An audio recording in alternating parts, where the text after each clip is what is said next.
मंडळी, आज आपण अशा व्यक्तिमत्वाशी संवाद साधणार आहेत की ज्यांनी अनेक महिलांना फोर व्हीलर गाडी चालवायला शिकवलं आहे आणि आयुष्याचं स्टेअरिंग सांभाळत असताना गाडी चालवणे हे फक्त एका महिलांनाच जमू शकतं. तर आपल्या सोबत आहेत तृप्तीताई प्रशांत राजे शिर्के. ताई, तुमचं खूप खूप स्वागत आहे. थँक्यू. ताई, या सर्व महिलांना असा एक प्रश्न पडलाय की आज महिला गाडी चालू शकते, महिला राष्ट्रपती झाले, विमान चालवते, खूप अभिमानाचा क्षण आपल्या सोबत आज आहेत. तर ताई, तुमच्या आयुष्याची सुरुवात कशी झाली आमच्या प्रेक्षकांना सांगा. सर्वप्रथम तर मला फोर व्हीलर चालवायला मला खूप म्हणजे असं वाटायचं लेडीजला बघून की मी का चालू शकत नाही, मला चालवायची आहे. आणि माझा एक अनुभव सांगते. माझी एक मैत्रीण आहे, ती मला 4 वर्षापूर्वी भेटली होती. तर ती माझ्याजवळ रडली खूप की कोविडच्या टायमाला तिच्या मिस्टरांची तब्येत खूप बिघडली होती. तिच्या घरी फोर व्हीलर असूनही तिच्या हस्बंडला घेऊन जाणं तिला शक्य झालं नाही. तर ती रडत होती का, तृप्ती बघ म्हणे, माझ्या घरी फोर व्हीलर असूनही मी माझ्या मिस्टराला घेऊ शकली हॉस्पिटलमध्ये. तर त्याच्यावरतून मला त्या गोष्टीवरतून खूप वाईट वाटायचं की अशा आर्थिक सामोरं जावं लागतं लेडीजांना. त्याच्यामुळे मी निर्णय घेतला की मी आता फोर व्हीलर शिकेल, म्हणजे मला अशा कुठल्या गोष्टीला फेस करावा लागणार नाही. त्याच्यासाठी मी फोर व्हीलर शिकले. बरं ताई, फोर व्हीलर शिकत असताना आपल्याला कोणत्या कोणत्या अडचणी आल्या आमच्या प्रेक्षकांना सांगा. अडचणी तर खूप आल्या. जसं काही स्टार्टिंगला जेव्हा गाडी चालवता विचार यायचा की एक कॉन्फिडन्स नसतो चालवताना आणि बायका घाबरता. जसं की मला पण खूप भीती वाटायची आधी का मी कशी चालवता का कोणाला काही झालं तर नाही पाहिजे ना. आणि दुसरी गोष्ट ही की जेव्हा आपण समाजामध्ये कसं आहे आपल्या इथे की महिलांना पुढे येऊ देत नाही माणसं. त्यांच्यावर हसणं, त्यांच्यावर कमेंट करणं, त्यांच्यावर टीका करणं हे खूपच खूपच कॉमन गोष्टी झाल्यात.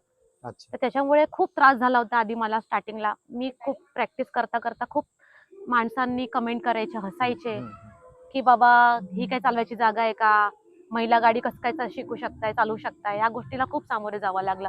आर्थिक अडथळे पण खूप आल्या मला.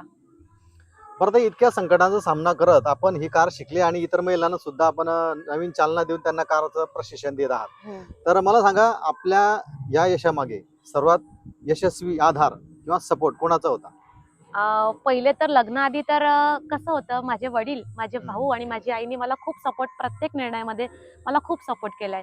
त्याच्यामुळे मी थोडी स्ट्रॉंग होती. नंतर मग लग्न झाल्यानंतर मग माझ्या हस्बंडनी मला या बाबतीत खूप सपोर्ट केला. जसं काही आता आमची स्वतःची शिर्के ड्रायव्हिंग स्कूल आहे ऑफिस.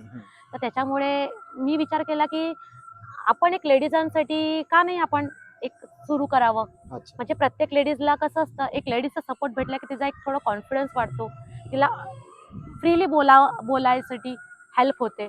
तर माझ्या मिस्टरांना मी ह्या गोष्टीवरती विचार केला, म्हणजे विचारलं की मी शिकवू का महिलांना. तर थोडंसं तेही आधी घाबरले, पण नंतर त्यांनी मला खूप सपोर्ट केला की नाही बाबा तू कर, तू करू शकते आहे.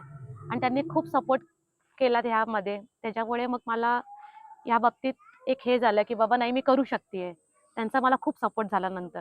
म्हणजे असं म्हणावं लागेल की प्रत्येक यशस्वी पुरुषामागे स्त्रीचा हात असतो, पण तृप्तीताईंच्या मागे त्यांच्या मिस्टरांचा हात आहे. नक्की नक्की. खूप अभिमानाचा मला क्षण. खूप अभिमान वाटतो या गोष्टीचा की आज मी जे काही आहे ते माझ्या मिस्टरांच्या सपोर्टमुळेच मी आहे. अच्छा. त्यांनी मला खूप सपोर्ट केला, कारण हे चालवणं आणि शिकवणं मध्ये खूप फरक असतो. अच्छा. तर ते मला एक सांगा, आता या संपूर्ण महिलांना तुम्ही काय संदेश देणार? हे संदेश तर हेच असतो की प्रत्येक बाई घाबरते कुठल्या गोष्टीला, निर्णय घ्यायला, कुठल्याही गोष्टी नवीन शिकायला. तर त्यांना हेच सांगायचं तात्पर्य आहे की कुठल्याही गोष्टीला न घाबरता त्या गोष्टीला सामोरी जा, जिद्द ठेवा आणि प्रयत्न करा. नक्कीच तुम्हाला यश मिळेल. बरं, धन्यवाद ताई, तुम्ही थँक्यू. छान माहिती दिली. तुमच्या या यशामागे आमच्या सर्व युट्यूब चॅनलच्या शुभेच्छा आहेत. तर आपण अशा प्रेरणादायी व्यक्तिमत्वासोबत संवाद साधलेला आहे. तर मला असं वाटतं की ज्या महिलांना असं वाटतं की मला गाडी शिकवायची आहे, थोडीशी मनात भीती आहे, तर त्यांनी जळगावच्या आपल्या तृप्तीताई प्रशांत राजे शिर्के यांची संपर्क साधायचा आहे आणि आपली कार आणि आपलं आयुष्य यशस्वीरित्या पुढे चालवण्याचं मार्गदर्शन आहे. धन्यवाद. धन्यवाद.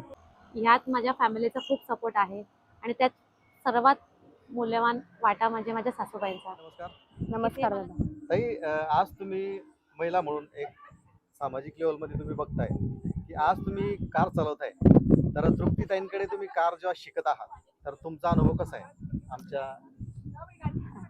तृप्तीताईंकडे क्लास लावायला म्हटलं म्हणजे त्या एक महिला आहे आणि महिला म्हटलं तर महिलांना महिलाच समजू शकतात. ड्रायव्हिंग करताना रोडवर ज्या पण म्हणजे जे अडथळे येतात, आपल्याला प्रॉब्लेम्स येतात, त्यांना कसं फेस करायचं हे आम्हाला एक महिलाच व्यवस्थित सांगू शकतील. कारण की भरपूर असे माणसं असतात जे मध्येच कट मारतात किंवा ते रूल फॉलो करत नाही, म्हणजे रूल हे करत नाही.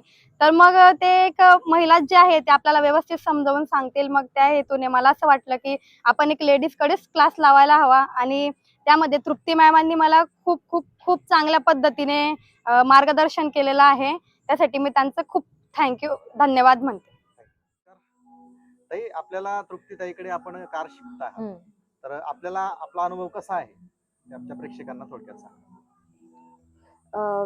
तृप्ति मैम बहुत अच्छा सिखाते हैं, शांति से सिखाते हैं, उसके वजह से हम लोग पैनिक नहीं होते, स्टेप बाय स्टेप धीरे धीरे सिखाते हैं, तो हमारे जो भी डाउट्स होते हैं वो सब क्लियर करते हैं और हमें कॉन्फिडेंस देते हैं चलाने का। जैसे कि जब हम पैनिक करते हैं ना, हमें बताते हैं कि ऐसे ऐसे करना चाहिए, उसकी वजह से हम पैनिक नहीं होते, जो मुझे उनकी ये पर्टिकुलरली बात बहुत अच्छी लगती है।